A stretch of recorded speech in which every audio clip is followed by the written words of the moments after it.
What happens if you have people add fruit to their regular diet? 3 apples or 3 pears a day as snacks between meals on top of whatever else they were eating.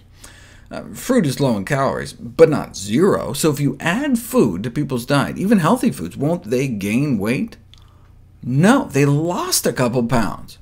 Maybe it was all that fiber? If you remember, we learned our gut bacteria can create anti-obesity compounds from fiber. That's why they also had a cookie group. 3 apples, 3 pears, or 3 cookies with enough oats in them to have about the same amount of fiber as the fruit. Despite the fiber, adding cookies to one's diet does not lead to weight loss. They think the weight-reducing secret of fruit is its low energy density, meaning you get a lot of food for just a few calories, so it fills you up. Energy density is a relatively new concept that has been identified as an important factor in body weight control in both adults and in children and adolescents. Energy density is defined as the amount of calories per unit weight of a food or beverage.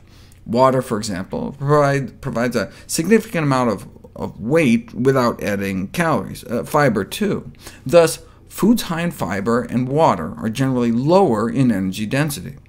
On the other hand, because dietary fat provides the greatest amount of calories per weight, foods high in fat are generally high in energy density. The CDC offers some examples. High energy density foods are like bacon, lots of calories in a small package. A medium energy density food is like a bagel, and a low density food typified by fruits and vegetables. In general, the lower the better, with 2 exceptions.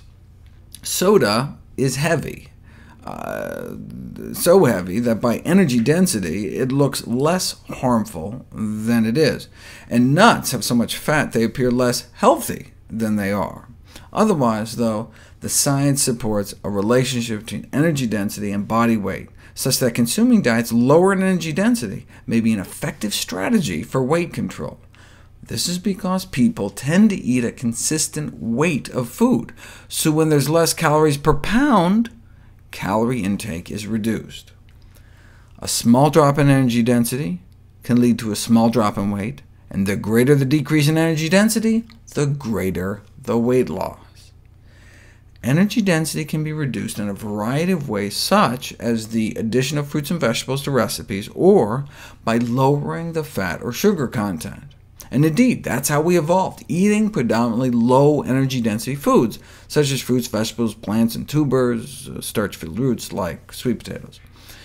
The first study to emphasize how fruits and vegetables could affect energy density and food intake was conducted more than 30 years ago.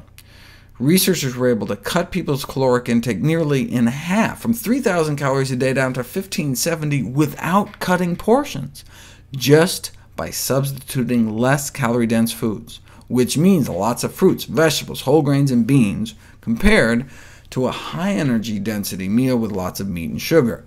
Nearly half the calories, but they enjoyed the meals just as much. They tried this in Hawaii, putting people on a traditional Hawaiian diet with all the plant foods they could eat.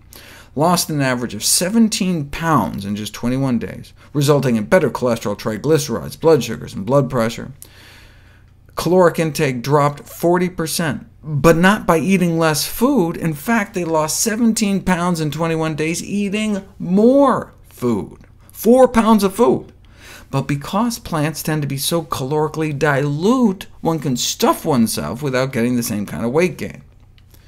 And the energy density of foods is of interest for weight management, not only because it allows people to eat satisfying portions while limiting calories, but also because reductions in energy density are associated with improved dietary quality.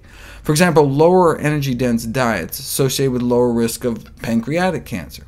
Lower energy density foods tend to be healthier foods, so we get the best of both worlds.